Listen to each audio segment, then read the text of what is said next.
स्वागत है आपका एक बार फिर से इस रहस्यमयी, डरावनी, अनोखी, अनजानी और अनसुलझी दुनिया में। क्या आप भूतों में विश्वास करते हैं? क्या आपने भी कभी भूतों को देखा है? क्या भूत सच में होते हैं? अगर वाकई भूत होते हैं तो वो कैसे दिखते हैं? क्या भूतों के पास सिर्फ एक सफेद साड़ी होती है पहनने के लिए? आखिर कहाँ रहते हैं ये भूत? भूत, पिशाच, चुड़ैल, डायन, आत्माएं, इन सब से जुड़ी बहुत सी सच्ची और रहस्यमयी घटनाएं आपने कभी न कभी जरूर सुनी होगी। ऐसे ही बहुत सी रहस्यमयी भूतिया कहानियां मैं आपको अक्सर सुनाती हूँ। तो आज की भी हमारी कहानी ऐसे ही एक भूतिया घटना पर आधारित है। तो दिल थाम कर बैठिए, अब मैं आपको ले चलती हूँ उस भूतिया दुनिया में। तो क्या आप तैयार हैं? तो चलिए चलते हैं उस दुनिया में और कहानी की शुरुआत करते हैं। राहुल, जतिन, भरत और दीपक, ये चारों दोस्त शहर में काम की तलाश में आए हुए थे। अपने गांव से शहर में आकर इन्होंने अपनी पढ़ाई पूरी की थी, तो अब ये शहर में ही कोई काम की तलाश में थे ताकि शहर में ये शिफ्ट हो सके। एक कंपनी में चारों इंटरव्यू के लिए जाते हैं। राहुल के तीनों दोस्तों का इंटरव्यू हो चुका होता है और अब राहुल जाता है। राहुल कहता है, क्या मैं अंदर आ सकता हूँ? बॉस कहता है, हाँ अंदर आ सकते हो। बॉस राहुल से बात करता है और वो राहुल से प्रभावित हो जाता है और अंत में कहता है, राहुल, मुझे खुशी होगी कि आप हमारी कंपनी में काम करें। राहुल के चेहरे पर खुशी साफ नजर आ रही थी और वो बॉस से कहता है, बहुत बहुत धन्यवाद सर, आपने मुझे अपनी कंपनी के काबिल समझा। लेकिन राहुल अब थोड़ा मायूस होकर बॉस से कहता है, लेकिन सर मेरे दोस्त। बॉस ने कहा, आप अपने दोस्त को अंदर लेकर आइए। राहुल अपने दोस्तों को अंदर ले आता है और बॉस राहुल के दोस्तों से कहता है, मैं राहुल के बयान पर आप लोगों को ले रहा हूँ क्योंकि राहुल का स्वभाव और काम के लिए लगन मुझे अच्छी लगी, तो मैं चाहता हूँ कि वही आप सब में भी हो। राहुल के दोस्त कहते हैं, सर ऐसा ही होगा। बॉस राहुल से कहता है, आप लोग यहाँ कहाँ ठहरे हुए हो? राहुल कहता है, सर अब वही तलाश करेंगे। बॉस मुस्कुराते हुए कहता है, आपकी ये प्रॉब्लम भी मैं दूर कर देता हूँ। मैंने शहर से बाहर एक बंगला खरीदा है, वो अभी खाली है। उसकी देखभाल के लिए वैसे भी मुझे जरूरत थी, तो आप लोग वहीं ठहर जाइए और साथ में मेरे बंगले की देखभाल भी कर लेना। राहुल जवाब देने में सोचता है, तब तक तीनों दोस्त हाँ कर देते हैं। जी सर, हम वहाँ रह लेंगे और आपके बंगले की देखभाल भी कर लेंगे। राहुल कंपनी के बाहर आते ही अपने दोस्तों को डांटता है और कहता है, उन्होंने हमें जॉब दी है, ये एहसान ही काफी था यार। जतिन सबसे छोटा और मोटा भी था। वो कहता है, अरे यार समझा कर, कोई एहसान नहीं किया, वो चपरासी रखता, उसकी जगह उसने हमको रख लिया। चल अब गुस्सा छोड़, मुझे बहुत भूख लगी है। भरत और दीपक हंसने लगते हैं, देख मोटे को भूख लग गई, वही हम सोच रहे थे कि ये हाथी चुप कैसे है। जतिन कहता है, तुम लोग ना मेरा मजाक मत उड़ाओ, मुझे सच में भूख लगी है। राहुल भी मुस्कुराते हुए कहता है, चल ठीक है कुछ खाते हैं। लेकिन बंगले तक पहुँचते हैं, उसी के आसपास कोई ढाबा होगा, वही खा लेते हैं। चारों दोस्त बंगले के करीब आ जाते हैं, पर उससे पहले उन्हें एक ढाबा दिखाई देता है। वो वहीं जाते हैं और खाने का ऑर्डर दे देते हैं। एक लड़का उनके लिए खाना लगाता है और तभी राहुल उस लड़के से पूछता है, ए छोटू इधर आ। छोटू कहता है, जी साहब। राहुल कहता है, राय साहब का बंगला यहाँ से कितना और दूर है? छोटू और ढाबे पर बैठे सभी लोग राहुल को देखने लग जाते हैं। ऐसा लग रहा था जैसे वो बंगले का नाम सुनकर घबरा गए थे। राहुल एक बार फिर पूछता है, तभी ढाबे का मालिक आता है और गुस्से में राहुल से कहता है, साहब खाना खाने आए हो ना, तो खाना खा के निकल जाओ, उसी में भलाई है, शाम होने वाली है। राहुल और उसके तीनों दोस्त खड़े हो जाते हैं और राहुल उस ढाबे वाले से पूछता है, क्या मतलब शाम होने वाली है? ढाबे का मालिक कहता है, अपना खाना पैक करवा लो क्योंकि शाम होते ही ढाबा बंद हो जाता है। राहुल कहता है, हाँ तो ऐसे कहो ना, ठीक है पैक कर दो खाना। राहुल और उसके तीनों दोस्त खाना लेकर वहाँ से निकल जाते हैं। राहुल के मोबाइल पर बॉस ने जो पता भेजा था उसके हिसाब से वो ठीक चल रहे थे। इधर ढाबे पर छोटू अपने उस्ताद से कहता है, तुमने उन छोकरा लोगों को हकीकत क्यों नहीं बताया? उस्ताद कहता है, जिसकी मौत आनी होती है ना, उसे रोक नहीं सकते। फिर ये लड़के आज के समझदार हैं, कौन सी हमारी बात मान जाते, उन्हें यहाँ उनकी मौत खींच कर लाई है। जतिन सबसे छोटा था, वो काफी घबराया हुआ था और वो राहुल से कहता है, यार ढाबे वाला ना कुछ तो गड़बड़ है, वो बंगले का नाम सुनकर सारे डर गए थे, कहीं बंगले में कुछ गड़बड़ तो नहीं है? राहुल कहता है, देख जतिन परेशान मत हो, सारा वहम दूर हो जाएगा, एक बार वहाँ पहुँचने तो दे। वो चारों दोस्त उस बंगले तक पहुँच जाते हैं। काफी पुराना सा लग रहा था वो बंगला, ऐसा लग रहा था कि वहाँ सालों से कोई रहा ही नहीं है। वो लोग बंगले के गेट पर पहुंच जाते हैं, पर बंगले के गेट पर कोई लॉक था ही नहीं। राहुल जैसे ही गेट खोलता है तो बहुत सारी चमगादड़ें उनके ऊपर से एकदम निकलती है। राहुल के अलावा सभी लोग डर जाते हैं। राहुल अंदर जाने लगता है। तभी भरत कहता है, यार लौट चलते हैं, यहाँ कैसे रह सकते हैं यार, देख पूरा कबाड़ पड़ा है, इसे संभालते संभालते तो कई साल लग जाएंगे। राहुल तीनों को समझाकर अंदर लेकर जाता है। वहाँ उन लोगों को एक कमरा दिखता है जो कुछ हद तक सही था, और वो लोग उस कमरे को और अच्छा करके पहले वही खाना खाते हैं और फिर सोने लगते हैं। आधी रात में जतिन की आँख खुल जाती है और उसे वॉशरूम जाना होता है। जतिन बारी बारी अपने तीनों दोस्तों को उठाने की कोशिश करता है, लेकिन कोई भी नहीं उठता। तभी दीपक उठ जाता है और वो दीपक से कहता है कि मेरे साथ वॉशरूम चल। दीपक भी उसे कहता है कि चल ठीक है, मैं तेरे साथ चलता हूँ। अब जतिन और दीपक बंगले में वॉशरूम ढूंढने लगते हैं। फिर उन्हें थोड़ा आगे जाकर वॉशरूम दिख जाता है और दीपक जतिन से कहता है, चल जा जल्दी से करके आ जा। जतिन जैसे ही वॉशरूम करके वापस बाहर आ रहा होता है, तब उसे वहाँ पर एक आईना दिखाई देता है। हाथ धोते हुए वो उस आईने को देखता है और उसके बाद जतिन उस आईने में देखकर अपने बाल को ठीक करने लगता है। फिर थोड़ी देर के बाद उस आईने से जतिन का चेहरा दिखना बंद हो जाता है। जैसे ही जतिन आईने में अपना चेहरा देख नहीं पाता तो वो थोड़ा घबरा जाता है। वो आईने की तरफ अपना हाथ लेकर जाता है, लेकिन सामने रखे आईने में उसका चेहरा तो नहीं दिखता, बल्कि आईने के अंधेरे में उसका हाथ अंदर जाने लगता है। और फिर जतिन को ऐसा लगता है कि आईने के उस पार से कोई उसे खींच रहा है। वो बहुत जोर से चिल्लाता है। तभी सारे दोस्त भागते हुए जतिन के पास पहुंच जाते हैं। दीपक जो कि जतिन के पास ही था, वो सबसे पहले ही जतिन के पास पहुंच जाता है और देखता है कि जतिन बेहोश हो चुका है। राहुल जतिन को होश में लाने की कोशिश करता है, लेकिन जतिन को होश नहीं आता। और जैसे ही भरत की नजर जतिन के हाथ पर पड़ती है, वो डर के मारे जतिन के हाथ की तरफ इशारा करता है और सभी उस इशारे की तरफ देखते हैं तो सभी डर के मारे घबरा जाते हैं, क्योंकि जतिन का हाथ पूरी तरह से जल चुका था। वो लोग जतिन को उठाकर बाहर ले जाते हैं।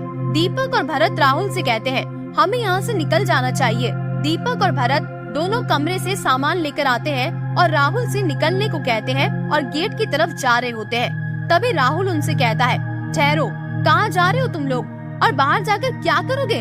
वो दीपक से कहता है, तेरी माँ का इलाज चल रहा है ना, और दवाई, हॉस्पिटल का बिल, ये सब खत्म होने का नाम ही नहीं ले रहा। और भरत, तेरे बाप पर तो कर्जा है ना, और घर भी गिरवी रखा है, तो तुम दोनों कैसे करोगे ये सब? अपनी प्रॉब्लम्स को कैसे खत्म करोगे? दीपक और भरत कहते हैं, हमें जॉब मिली है ना, उससे धीरे धीरे सब ठीक हो जाएगा। राहुल मुस्कुराते हुए बोलता है, कोई जॉब नहीं है हम लोगों के पास। दीपक और भरत हैरान हो जाते हैं। ये सुनकर भरत कहता है, क्या मतलब? यानी तू हमसे कुछ छुपा रहा है? राहुल कहता है, जिस कंपनी में हम जॉब लेने गए थे, वो तो मैं वहाँ झूठ बोल कर लेकर गया था। असली काम तो यहाँ एक रात ठहरने की डील हुई थी, बॉस और मेरे बीच में। दीपक कहता है, कैसे डील? राहुल कहता है, बॉस को ये बंगला बेचने की डील मिली है, क्योंकि ये बंगला इतनी खास जगह है कि यहाँ होटल बहुत अच्छा चल सकता है। बॉस इस बंगले को बेचकर 300 करोड़ रुपए कमाने वाला है, लेकिन यहाँ पर आसपास ये अफवाह है कि ये भूतिया बंगला है और बॉस को उसे झूठा साबित करना है।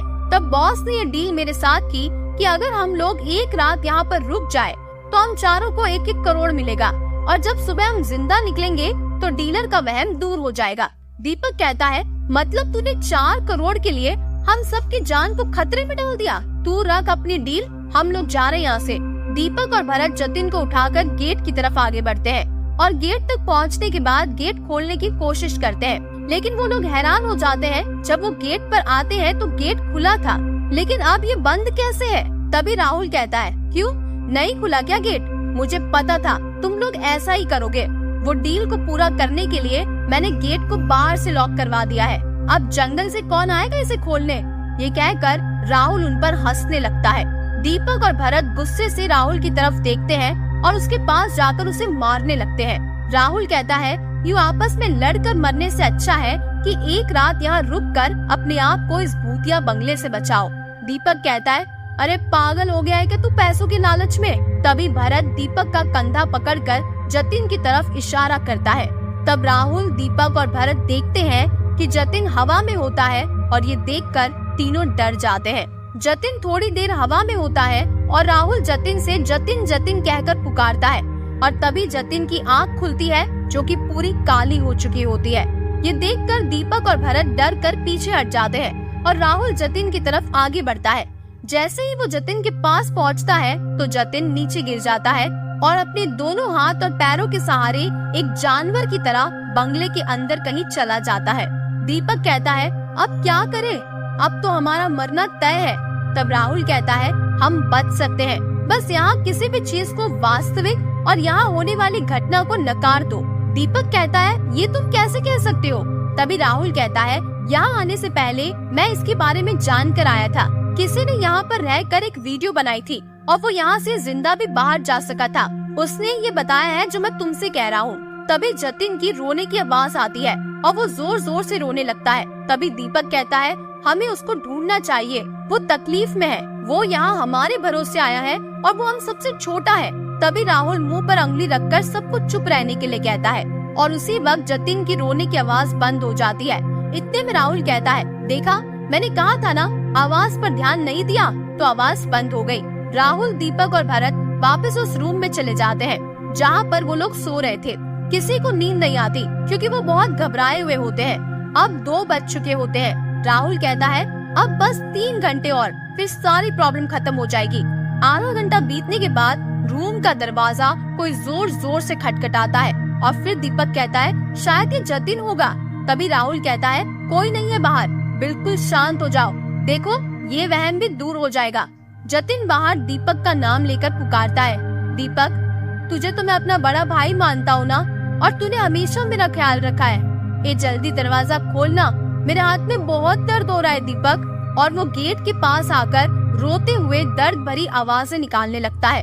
जतिन कहता है मुझे बचा ले दीपक, मुझे प्लीज बचा ले दीपक। और धीरे धीरे ये आवाज फिर से कम हो जाती है। तभी राहुल कहता है देखा मैंने कहा था ना, अब सिर्फ 2 घंटे रह गए हैं। तभी जतिन की आवाज काफी तेज चीखने की आती है, जैसे कि कोई उसे तड़पा तड़पा के मार रहा हो। अब दीपक से रहा नहीं जाता और वो गेट खोल देता है और गेट खोलने के बाद वो ऊपर की तरफ जाने लगता है जहाँ से जतिन की आवाज आ रही थी। भरत और राहुल भी उसके पीछे पीछे जाते हैं और दीपक वहाँ पहुँच चुका होता है और दीपक के चीखने की आवाज भरत और राहुल को सुनाई देती है और उसके बाद वो लोग भी तेजी से वहाँ पहुँच जाते हैं। दीपक जतिन को देखकर चिल्लाया था क्योंकि जतिन अपने जले हुए हाथ को आरे से धीरे धीरे काट रहा होता है। जतिन रोते हुए कहता है दीपक मुझे पता था तुम आओगे मेरे भाई, ये मेरा हाथ ना बहुत दर्द कर रहा था तो मैंने इसे काट दिया। भरत और राहुल की नजर जतिन के कटे हुए हाथ पर पड़ती है तो वो उसे देखकर डर जाते हैं क्योंकि उस कटे हुए हाथ की उंगलियां हिल रही थी और उसमें से अजीब सी भयानक आवाजें निकलती जा रही थी। राहुल पहली दफा ये देखकर बहुत ज्यादा डर जाता है और वो वहाँ से भागने लगता है। वो बंगले के गेट पर आकर चिल्लाता है कोई खोलो भाई, कोई खोलो इस गेट को। राहुल को अपने कंधे पर हाथ रखने का अनुभव होता है और जब वो उस हाथ को पकड़कर उसकी तरफ देखता है तो वो जतिन का कटा हुआ हाथ था। वो बहुत ज्यादा डर जाता है। वो उस हाथ को अपने कंधे से फेंक देता है। वो हाथ नीचे गिरने के बाद राहुल की तरफ आगे बढ़ने लगता है। राहुल गेट को तोड़ने की कोशिश करता है लेकिन वो उसे तोड़ नहीं पाता और वो जैसे ही पीछे हाथ को देखता है तो वो हाथ वहाँ नहीं होता और उसे अनुभव होता है कि उसके सीने पर वो हाथ है और राहुल नीचे गिर जाता है और वो हाथ राहुल के सीने को चीरकर उसके अंदर घुस के उसके दिल को बाहर कर देता है और राहुल की मौत हो जाती है। तभी भरत और दीपक जतिन को लेकर बंगले की छत पर चले जाते हैं। छत पर पहुंचते ही वो वहाँ बंगले से बाहर निकलने का रास्ता बनाते हैं। तब उन्हें एक रस्सी नजर आती है और दीपक उस रस्सी को लेकर बांध देता है और उसका दूसरा छोर नीचे डाल देता है। अब वो भरत को नीचे उतरने के लिए कहता है। भरत नीचे उतर जाता है। उसके उतरने के बाद वो जतिन को नीचे उतारता है और फिर वो भी नीचे उतर जाता है। ज्यादा अंधेरा होने की वजह से ऊपर से नीचे कुछ दिखाई नहीं दे रहा था, लेकिन जब दीपक और जतिन नीचे आते हैं तो उन्हें भरत दिखा ही नहीं। जब उनकी नजर ऊपर जाती है तो भरत ऊपर था और वो बार बार नीचे आने की कोशिश करता है लेकिन वो आ नहीं पाता और पीछे से राहुल आता है और अपने दोनों हाथों से भरत की गर्दन अलग कर देता है। दीपक और जतिन वहाँ से निकलने लगते हैं और पीछे देखते हैं। राहुल छत पर उन्हें देख रहा होता है और भरत बिना गर्दन के खड़ा होता है। दीपक को शायद उसकी अच्छाई ने बचाया होगा और जतिन को दीपक के प्यार ने। कई साल पहले की बात है, जब मैं मेरा भाई अपने माता पिता के साथ एक खूबसूरत से नगर पालमपुर में रहते थे। यही 3-4 साल पहले हमने वो नगर छोड़ दिया था। बात उन दिनों की है जब पालमपुर में बहुत ठंड थी। हम बहुत खुश थे। पिताजी और मेरी माँ दोनों मिलकर गुजारे उतना पैसा कमा लेते थे। मेरा मेरे भाई के साथ रिश्ता बहुत गहरा था। मेरा भाई जैसे मेरे लिए सब कुछ था। उस पर मुझे इतना विश्वास और प्यार था कि किसी शिकवे की कोई गुंजाइश ही नहीं थी। भाई मेरे से 2-2.5 साल ही बड़ा था। हम थोड़ी शरारतें करते रहते थे, वैसे ही एक दूसरे को चिढ़ाते रहते थे। बस एक दूसरे की शरारतें पिताजी को बताने में हमें बड़ा मजा आता था और हमारी माँ हमें हमेशा रोकती रहती थी। उन्हीं दिनों में नवंबर महीने की बात है, मेरा जन्मदिन आया। घर में सब बहुत खुश थे, मैं भी बहुत उत्साहित था। मुझे अपने दोस्तों को अपने घर बुलाने का शौक था और उनके साथ मस्ती करने का। पिछले साल दादाजी की तबीयत ठीक नहीं थी, इसलिए मैं जन्मदिन मना नहीं पाया था। इस बार मैंने माँ को मना लिया था। घर में सब बहुत खुश थे। मैं और मेरा भाई रोज कोई नई योजना बनाते थे, पर मैं रोज भैया से एक अच्छे तोहफे की मांग करता था और वो मुझे ऐसे ही बातों में लगाकर छोड़ देते थे। मेरा भाई भी मुझसे बहुत प्यार करता था। वो रोज सोचता था कि वो मुझे क्या गिफ्ट दे। पिछले 2-3 सालों से उन्होंने मुझे सिर्फ कार्ड ही बना कर दिए थे। मैंने बोल दिया था कि इस बार मैं कार्ड नहीं लूंगा, कोई अच्छा तोहफा लेकर आना। अब मैं 15 साल का हो जाऊंगा, कोई छोटा नहीं हूँ जो कुछ भी उठा कर ले आओगे। बस ऐसे ही हम दोनों एक दूसरे को चिढ़ाते रहते थे। मैं सुबह उठा, आज 21 तारीख थी, मेरा जन्मदिन। मैंने अपने सब दोस्तों को फोन करके शाम को 5 बजे अपने घर पर बुलाया। मैंने भाई से कहा कि तुम भी अपने किसी दोस्त को बुला लो। हर्ष मेरे भाई का सबसे अच्छा दोस्त था। भैया ने उसे भी घर बुला लिया। माँ रसोई में काम कर रही थी। हम सब मिलकर मस्ती कर रहे थे। मेरी नजर भैया के तोहफे पर थी। मुझे लग रहा था कि वो मेरे लिए कुछ अच्छा लेकर आए होंगे। हमने खूब मस्ती की। सभी दोस्तों ने मुझे अच्छे अच्छे तोहफे दिए और मेरे भैया ने भी मुझे तोहफा दिया। मैं सबसे ज्यादा उत्सुक अपने भैया का तोहफा खोलने के लिए था, पर माँ ने मना कर दिया कि अभी नहीं, कुछ समय बाद खोल लेना। मैंने पिताजी को भी बताया कि भैया ने मुझे तोहफा दिया है। वो भी बहुत खुश हुए। हमने रात को सबके तोहफे खोले। फिर मैंने सोचा कि अब भैया का दिया तोहफा खोलता हूँ। जैसे ही मैंने उस तोहफे को खोला, उसमें एक अजीब सा कैमरा था। मुझे समझ नहीं आ रहा था कि ये कैमरा था या कोई दूरबीन। उसकी बनावट बिल्कुल अलग थी, जैसे बहुत मजबूत और पुराना हो। मुझे वो कैमरा इतना भी खास नहीं लगा, लेकिन मेरे भैया ने कहा कि ये बहुत खास कैमरा है। मैं बड़ी मुश्किल से अपने दोस्त के पिता से इसको लेकर आया हूँ, तो मैं हैरान हो गया कि आखिर इसमें क्या खासियत है। उन्होंने कहा कि इस कैमरे में जो भी तस्वीर लेते हैं वो साथ में ही बाहर आ जाती है। मैं ध्यान से सुन रहा था, लेकिन मुझे विश्वास नहीं हो रहा था।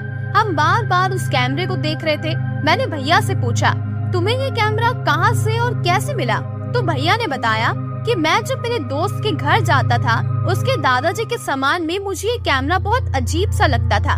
मेरा मन था कि मैं इसे अपने घर ले आऊं। उसके दादा ने बहुत सारा पुराना सामान संभाल कर रखा हुआ था, परंतु अब उसके दादाजी नहीं रहे। उसके पिताजी कुछ सामान बेच रहे थे और कुछ सामान ऐसे ही गिरा रहे थे। तो मैंने अपने दोस्त से इस कैमरे को लेने की इच्छा की, तो उसके पिताजी ने कहा कि हमने कभी इसका इस्तेमाल नहीं किया, ये तो दादाजी के सामान में ऐसे ही पड़ा मिला। लेकिन हाँ, वो भी इसको इस्तेमाल नहीं करते थे। वो हमेशा कहते थे कि ये किसी वैज्ञानिक का कैमरा है जो जापान से आया था, परंतु हमें इसमें कोई दिलचस्पी नहीं थी, इसीलिए ऐसे ही रखा हुआ है। अगर तुम्हें इतना ही पसंद है तो तुम लेकर चले जाओ। बस इतना सुनते ही मैंने उनको इसकी कीमत दी और ये कैमरा ले लिया। मुझे ये बात बहुत अच्छी लगी कि ये कैमरा साथ में ही तस्वीर निकाल देता है। मैंने बाहर से इसको थोड़ा सही करवा लिया और इसका रंग रूप भी चमका दिया। मैं ये देखना चाहता था कि ये किस तरह से तस्वीर निकालता होगा। इतने में माँ की आवाज आई, सो जाओ, अब रात बहुत हो गई है, सुबह देख लेना। तभी हमने बत्ती बंद की और हम लोग लेट गए, पर मेरा ध्यान बार बार उस कैमरे की तरफ जा रहा था जो कि कमरे में पड़ा था और बहुत ही अनोखा सा लग रहा था। मैं और मेरा भाई देर रात तक बातें करते करते कब सो गए हमें पता ही नहीं चला। दूसरे दिन सुबह मैं उठा और जल्दी से नहा धोकर तैयार हो गया। मैंने भैया से कहा, भैया कहीं मत जाना, अभी हम उस कैमरे को देखेंगे। मैंने जैसे ही कैमरा उठाया और तस्वीर लेने के लिए उस पर क्लिक किया तो मेरे कानों में एक जोरदार भयानक चीख की आवाज आई। मैं बहुत डर गया। मैंने फिर से क्लिक किया। उस पर क्लिक करते ही फिर से एक भयानक चीख मेरे कानों में गूंज गई, लेकिन अभी तक तस्वीर नहीं निकली थी। मेरे भाई ने देखा कि तस्वीर क्यों नहीं निकल रही, तो उसने कहा एक काम कर, इसे रख दे, मैं कल इसे बाहर से सही करवा के लाता हूँ। मैं सहम सा गया। मैं भागकर माँ के पास गया और मैंने माँ से कहा, माँ मुझे कोई कैमरा नहीं चाहिए। पता नहीं क्यों मेरे मन में अजीब सा डर लग रहा है। मेरा भाई उस कैमरे को बाहर दिखा कर लाया और उसने कहा ये कैमरा तो सही है। फिर मैंने डरते डरते एक और तस्वीर खींची, लेकिन फिर से वही आवाज मेरे कानों में गूंज गई। और हैरानी की बात ये है कि इस बार तस्वीर निकल आई। तस्वीर बहुत ही अच्छी थी, लेकिन उसके ऊपर खून के निशान और काले काले धब्बे लगे हुए थे। मेरी चीख निकल गई। मेरी माँ भागकर कमरे में आई और बोली, क्या हुआ, क्या कर रहे हो तुम लोग?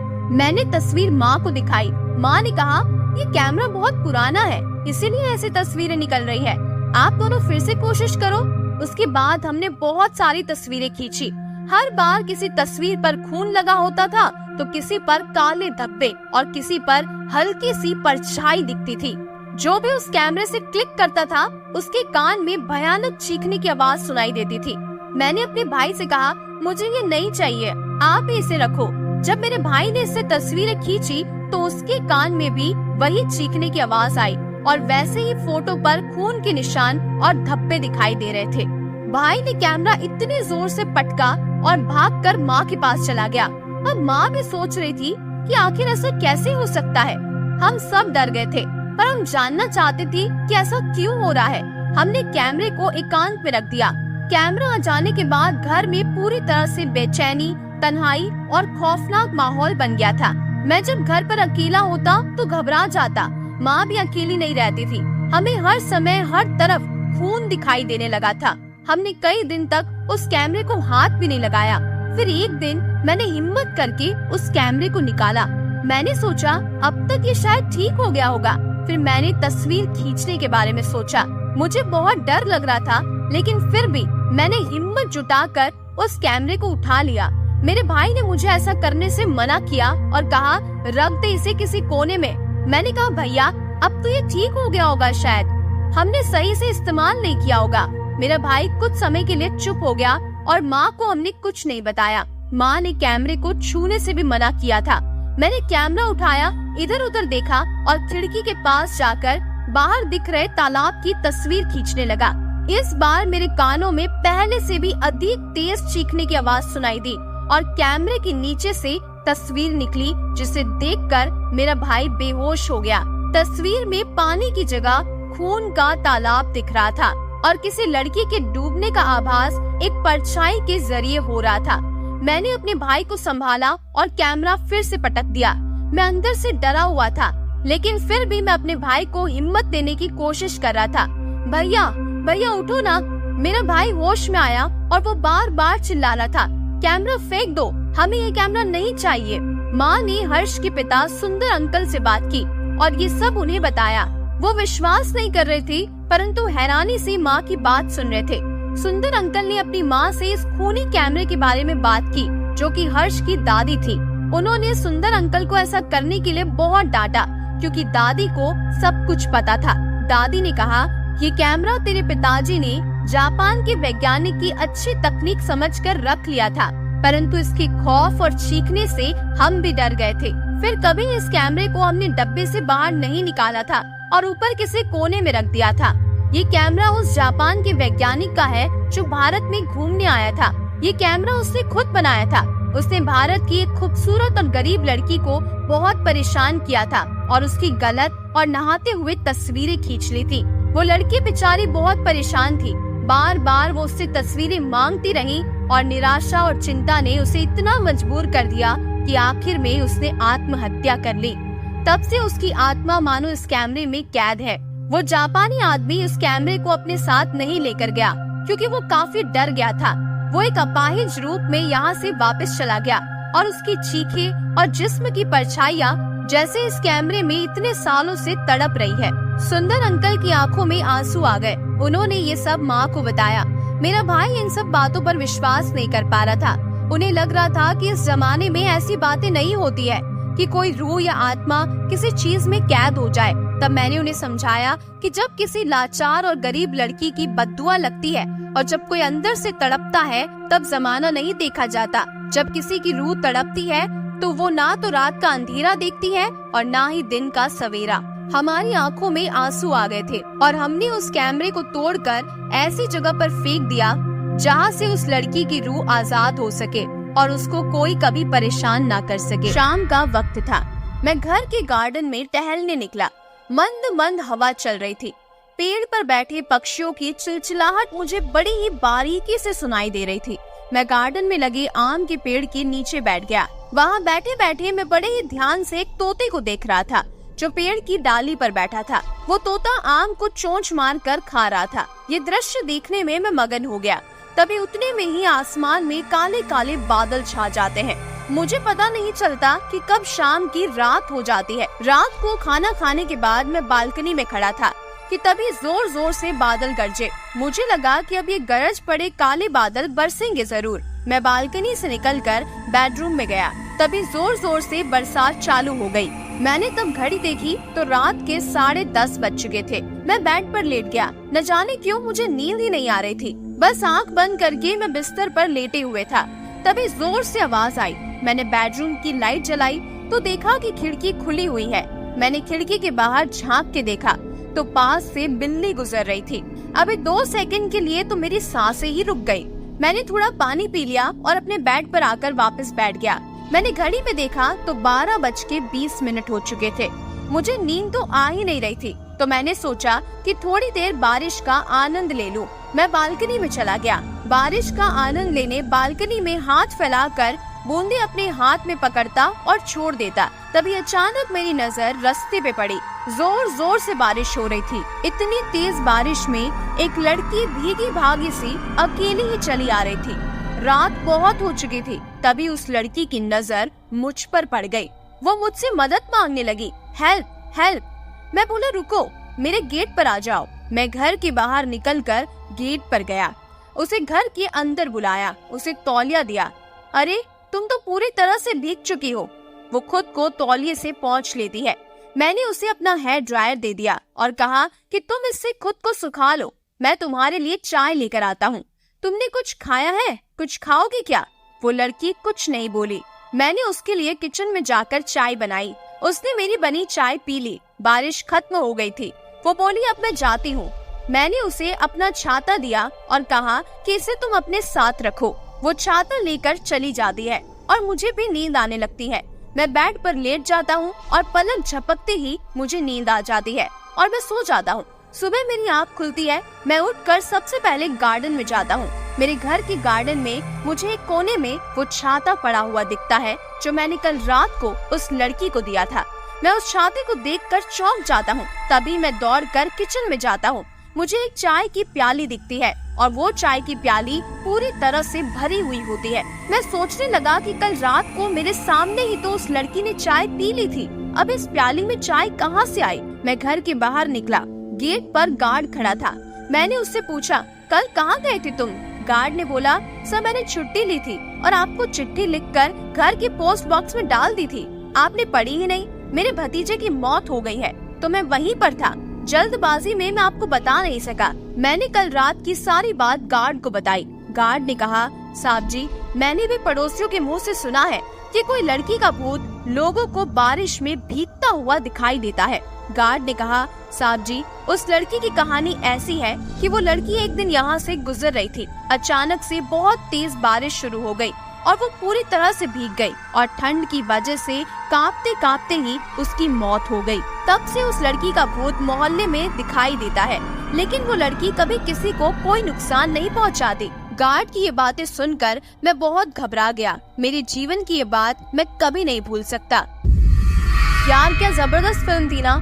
हॉरर फिल्म देखकर मैं और मेरे सारे फ्रेंड्स थिएटर से बाहर निकलते हैं और पार्किंग में आ जाते हैं। सभी फ्रेंड्स में अपनी छाप छोड़ने के लिए मैं बोल पड़ा जैसे कि मुझे तो फिल्म देखकर डर लगा ही नहीं, लेकिन सच तो यही था कि सबसे ज्यादा मैं ही डर रहा था और डर के मारे चालू फिल्म से कुछ न कुछ बहाने निकलकर बार बार बाहर निकल रहा था।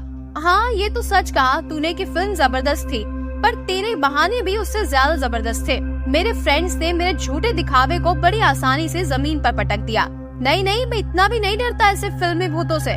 ऐसे ही सब टूटे फूटे झूठे बहाने और मस्ती मजाक करते करते हम सब ने एक दूसरे से विदा ली और घर की ओर निकल गए। आज पूरा दिन मैं फ्रेंड्स के साथ घूमा था। शाम को फिल्म देखकर साथ में डिनर का भी प्रोग्राम किया था। सब कुछ अच्छे से हो चुका था और हम सभी ने पूरे दिन काफी धमाल मस्ती की। घर पहुंचा तो पता चला कि रात के 12 बज चुके हैं। घर के सभी लोग सो गए थे, बस मम्मी जाग रही थी। मम्मी ने पूरे दिन का हाल पूछा और फिर थोड़ी सी बातें करके वो भी अपने कमरे में चली गई। मैं भी थक चुका था तो सीधा अपने कमरे में चला गया।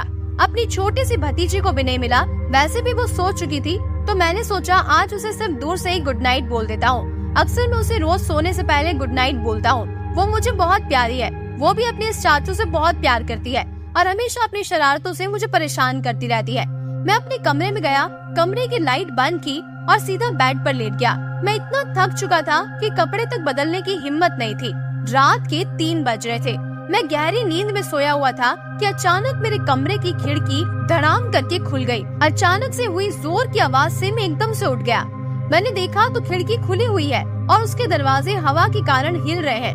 मुझे अजीब तो लगा कि अचानक से ये कैसे हुआ, पर फिर मैंने ज्यादा सोचा नहीं और मैंने खिड़की को बंद कर दिया और वापस अपने बेड पर जा ही रहा था कि मुझे किचन से कुछ बर्तन गिरने की आवाज सुनाई दी। किचन मेरे कमरे के पास ही था, तो मैं किचन की ओर गया और लाइट चालू की तो मैं देखता हूँ कि एक सफेद कपड़ों में औरत खड़ी है जो काफी दुबली पतली है और झुकी हुई है जैसे कोई बूढ़ी औरत हो। उसके लंबे सफेद बाल थे और वो औरत हूबहू वैसे ही दिखाई दे रही थी जैसे आज मैंने हॉरर फिल्म में देखी थी। उसने मेरी ओर देखा तो मेरे पसीने छूट गए। उसकी 2 लाल भयावह आंखें थी। उसके हाथ में एक चूहा था जो शायद उसने हमारे किचन से ही पकड़ा था।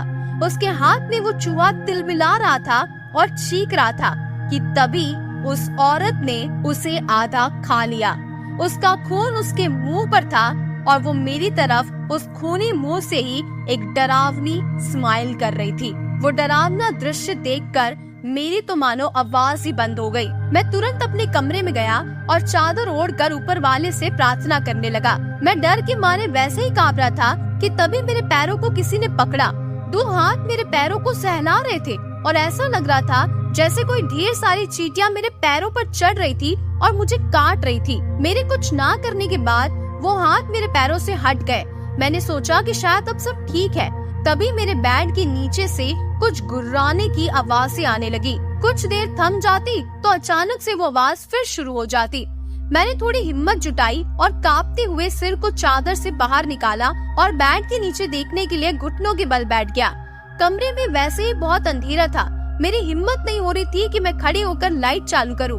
मैंने बेड के नीचे देखा तो मैं दंग रह गया। जैसी आंखें मैंने किचन में देखी थी वैसे ही 2 लाल आंखें मुझे बेड के नीचे से घूर रही थी। अब मेरी हिम्मत टूट चुकी थी और मैं चिल्लाकर कमरे से बाहर निकला और सबके दरवाजे खटखटाने शुरू कर दिए, लेकिन कोई मेरी आवाज नहीं सुन पा रहा था। मैंने बहुत कोशिश की लेकिन कुछ नहीं हुआ। मैं घर से बाहर निकल गया और घर के बाहर बगीचे में रखे बड़े झूले में ही लेट गया। अरे यहाँ क्यों सोया है, सुन रहा है कि नहीं? उठ, सुबह हो गई। मम्मी की आवाज सुनकर मैं नींद से उठा। मैंने देखा कि सब नॉर्मल है।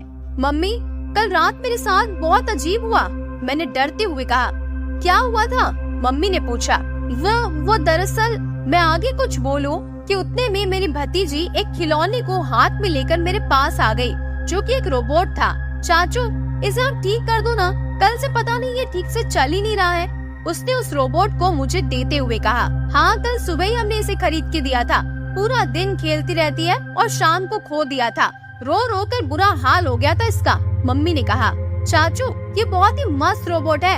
ये ना अपने आप चलता है और इसमें म्यूजिक भी बजता है और साथ में डांस भी करता है। और सबसे खूबसूरत ना इसकी आंखें हैं, जिसमें ना अलग अलग रंगों की लाइटें होती है। पर कल खेलते खेलते मुझसे सीढ़ी से गिर गया था और तब से इसमें सिर्फ लाल रंग की आंखें ही आ रही है और सिर्फ जोर जोर से वाइब्रेट होता रहता है। उसकी बात सुनकर मैं चौंक उठा।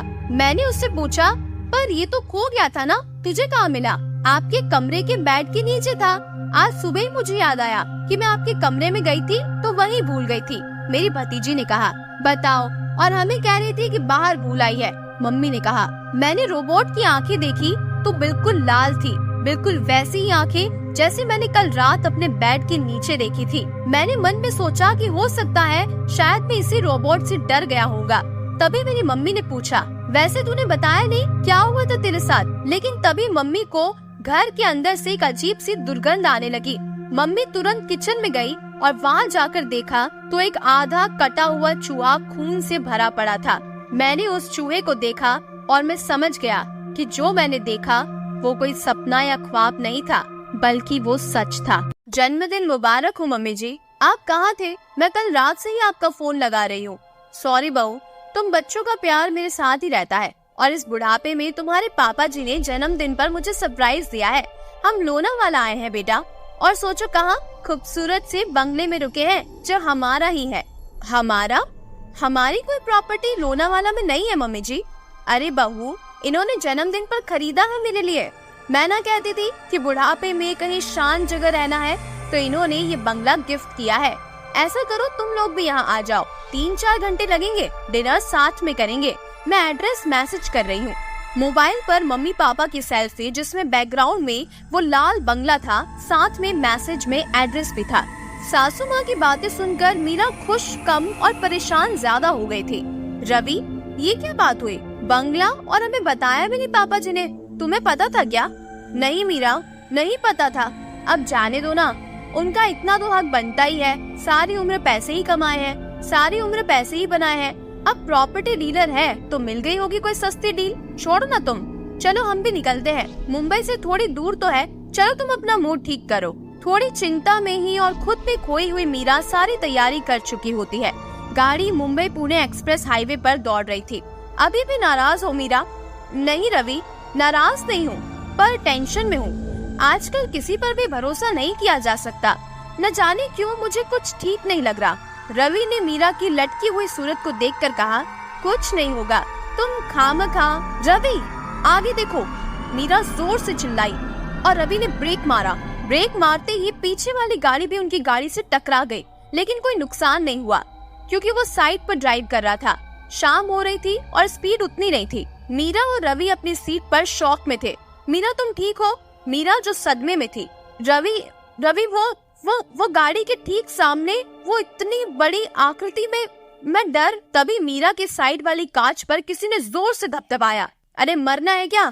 हमारा एक्सीडेंट हो जाता तो? मीरा डर से चीख पड़ी। सॉरी सर, वो गाड़ी के सामने कुछ आ गया था। I am really sorry. उस आदमी को निपटा कर रवि ने मीरा को पानी दिया। अचानक मीरा के मोबाइल पर मैसेज पॉप हुआ, हमें बचा लो मीरा, हमने गलती कर दी। रवि, मैंने कहा था ना कुछ गड़बड़ है। मम्मी का मैसेज है, अब क्या होगा? ये कहकर मीरा बुरी तरह से रोने लगी। मीरा, शांत हो जाओ, मैं वहाँ की पुलिस को कॉल करता हूँ, तुम एड्रेस मुझे दो। रवि ने लोनावाला पुलिस को कॉल करके सब कुछ बताया। क्या हुआ रवि, तुम्हारा चेहरा पीला क्यों पड़ गया? तुम ठीक कह रही थी मीरा, कुछ गड़बड़ है। पुलिस कह रही है कि ऐसा तो कोई एरिया ही नहीं है जो इस एड्रेस में है। हो सकता है मम्मी से लिखने में कोई गलती हो गई हो। जो भी हो, अब हम वहाँ पहुँच कर ही देखेंगे। रवि ने गाड़ी स्टार्ट की, पर उसकी गाड़ी स्टार्ट नहीं हुई। हार कर एक दूसरी गाड़ी से लिफ्ट लेकर वो लोनावाला पहुँचे। मीरा को ऐसा लग रहा था जैसे कोई उन्हें वहाँ आने से रोक रहा था। पुलिस स्टेशन पहुंचकर उन्होंने वो मैसेज दिखाया। फिर उन्होंने उस नंबर को जीपीएस से लोकेशन चेक किया और वहाँ पहुँचने का प्लान किया। लोकेशन के नजदीक आते ही सड़क खत्म हो गई, सिर्फ काला जंगल था। वो लोग टॉर्च लेकर अंदर चले गए। लोकेशन पर पहुंचकर उन्होंने देखा कि खुला मैदान था, पर वहाँ कोई बंगला नहीं था। सर, आपसे किसी ने मजाक किया है, यहाँ कोई बंगला नहीं है। लेकिन ऐसे कैसे हो सकता है?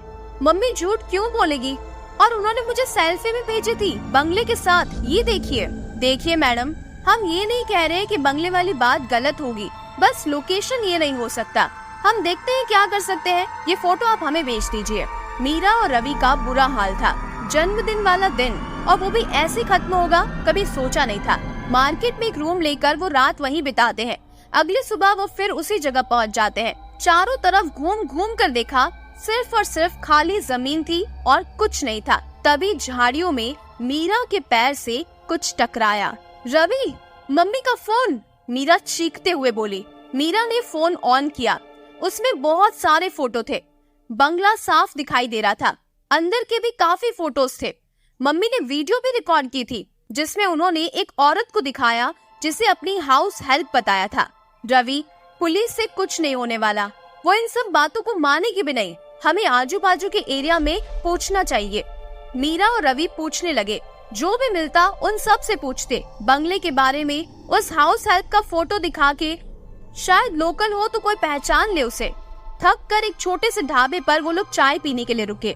मैंने सुना है इसके बारे में, वो लड़का जो चाय देने आया उसने कहा। क्या सुना है तुमने, प्लीज बताओ। वो तब तक पीछे से उसकी अधेड़ उम्र की माँ ने आकर उसकी पीठ पर जोर से मारा। कितनी बार कहा है ग्राहक से फालतू बात नहीं करने की।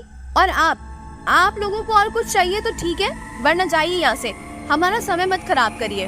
मीरा को उसका व्यवहार अजीब लगा। उस समय वो लोग वहाँ से निकल गए।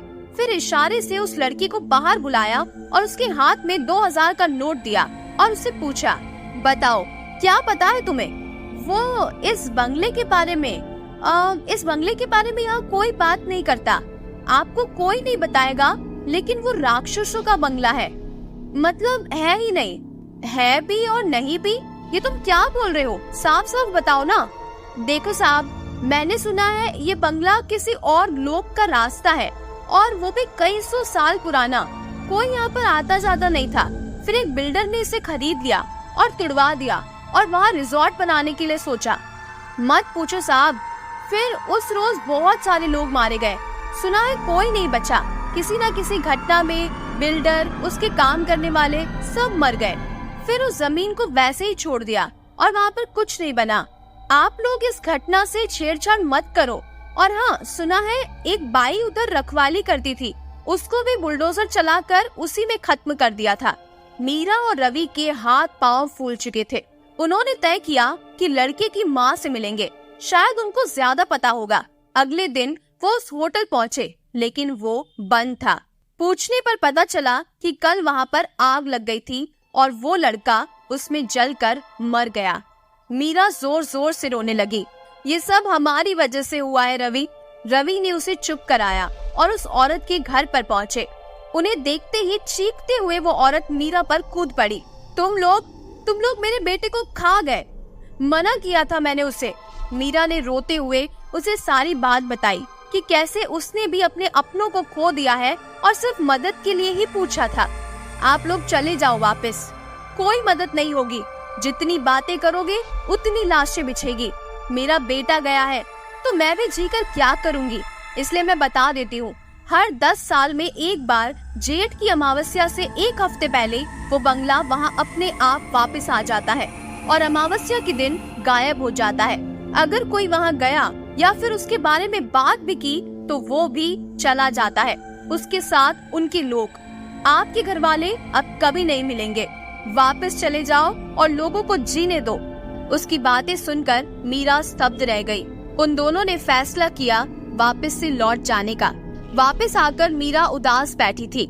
रवि ने मीरा से कहा, मीरा, मैंने सोचा है कि हम अंतिम क्रिया करवा देते हैं, कम से कम आत्मा तो शांत रहेगी मम्मी पापा की। और इतना कहकर रवि बाहर चला जाता है। जैसे ही रवि गया, मीरा के फोन पर एक और मैसेज आया, हमें बचा लो मीरा। बात तब की है जब मैं हिमाचल में रहा करता था मेरे दोस्तों के साथ, ऋषि, जॉर्डन और केशव। हम सब ने साथ में ही अपनी पढ़ाई की और अब साथ में ही यहाँ नौकरी कर रहे हैं। उस शाम ऋषि के घर से फोन आया कि उसके बड़े भाई की शादी पक्की हो गई है और 2 दिन में सगाई है और उसे सगाई अटेंड करनी ही करनी है, वो भी हम सब के साथ। ऋषि ने जब हमें सगाई की बात बताई तो वो इतना खुश था कि मानो उसकी सगाई तय हुई है। सगाई की बात सुनकर जॉर्डन ऋषि से मजाक में बोला, चल यार, अब तो भैया की शादी पक्की हो गई है तो पार्टी तो बनती ही है। ऋषि भी कह देता है, हाँ हाँ क्यों नहीं भाई, परसों निकलते हैं तब पार्टी करेंगे। फिर 2 दिन बाद हम सब ऋषि के घर के लिए निकले, जो कि नोएडा में था। हम सब एंजॉय करते हुए जा रहे थे और ऋषि ड्राइव कर रहा था। काफी सुनसान इलाकों के बाद करीब 1 बजे ऋषि ने एक बार पर गाड़ी रोक दी और सबके लिए 1-1 बॉटल बियर और कुछ खाने का सामान लेकर आया। ये लो भाई लोग, ये दारू पार्टी मेरे भाई के शादी की खुशी में। हम सब बियर पी रहे थे, लेकिन ऋषि ने सिर्फ 1 ड्रिंक ली और बॉटल मुझे थमाते हुए बोला, भाई मुझे भी ड्राइव करना है, तुम लोग पियो। लेकिन केशव और जॉर्डन ने उसे जबरदस्ती पूरी बॉटल पिला दी। अब हम सब काफी नशे में थे और अब केशव ड्राइव कर रहा था। घने जंगलों के बीच से हम काफी तेज रफ्तार में जा रहे थे।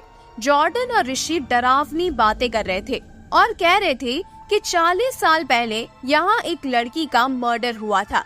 हम सब उसकी बातों पर हंसने लगे। तभी अचानक पता नहीं हमारी गाड़ी के सामने न जाने कहां से एक लड़की आ गई। सब बड़ी जोर से चिल्ला पड़े। केशव ने ब्रेक लगा दी थी, लेकिन तब तक गाड़ी उस लड़की को रौंद चुकी थी। उसकी चीख से हम सब के होश उड़ गए थे और गाड़ी पर खून देखकर हम सब घबरा गए थे।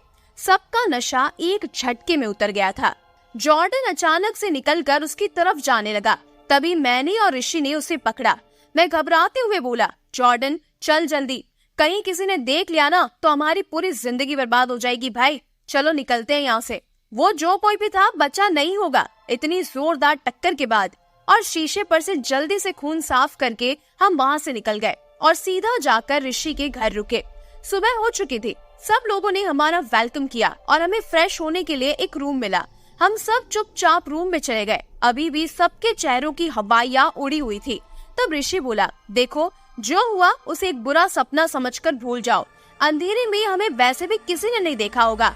अब मूड फ्रेश करो और जल्दी से रेडी होकर चलो, वेन्यू पर भी पहुंचना है। हम सब भी फ्रेश हुए और तैयार होकर निकल गए। वेन्यू थोड़ा दूर था, लेकिन हम में से किसी के चेहरे पर थकान का कोई निशान नहीं था, बस टेंशन और घबराहट थी।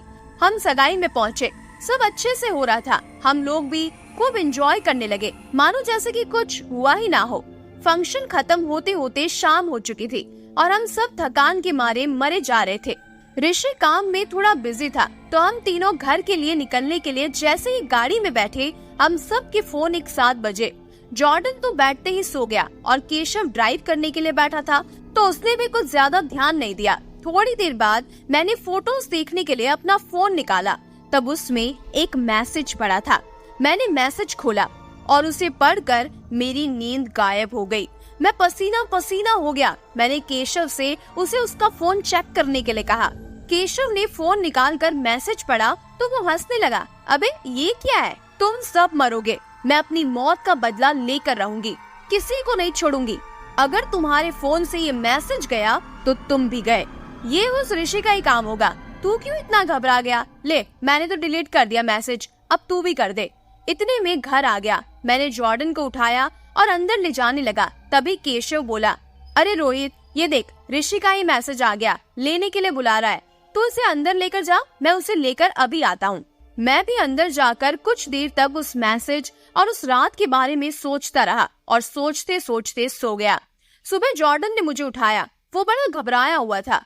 वो रोते हुए बोला, रोहित, केशव और ऋषि अभी तक नहीं लौटे, पता नहीं कहाँ गए। मैंने, जॉर्डन ने और ऋषि की फैमिली ने केशव और ऋषि को कई दिनों तक ढूंढा, लेकिन उनकी कोई खबर नहीं मिली। फिर 4 दिन बाद उनका फोन लोकेशन ट्रेस हुआ और सब लोग वहां पहुंचे। वो वही जगह थी जहां से इन सब की शुरुआत हुई थी, लेकिन वहां बस ऋषि की गाड़ी और उसका फोन मिला और कुछ नहीं, जिसमें वो मैसेज नहीं था। आज 10 साल बाद भी उनकी तलाश जारी है और वो मैसेज आज भी मेरे और जॉर्डन के फोन में है, जो अब भी हमें उस भयानक रात की याद दिलाता है। तो कैसी लगी आपको ये कहानी? कहानी पसंद आई है तो वीडियो को लाइक और चैनल को सब्सक्राइब जरूर कीजिएगा। ऐसे ही भूतिया रहस्यमय कहानियों को सुनने के लिए चैनल से जुड़े रहिएगा।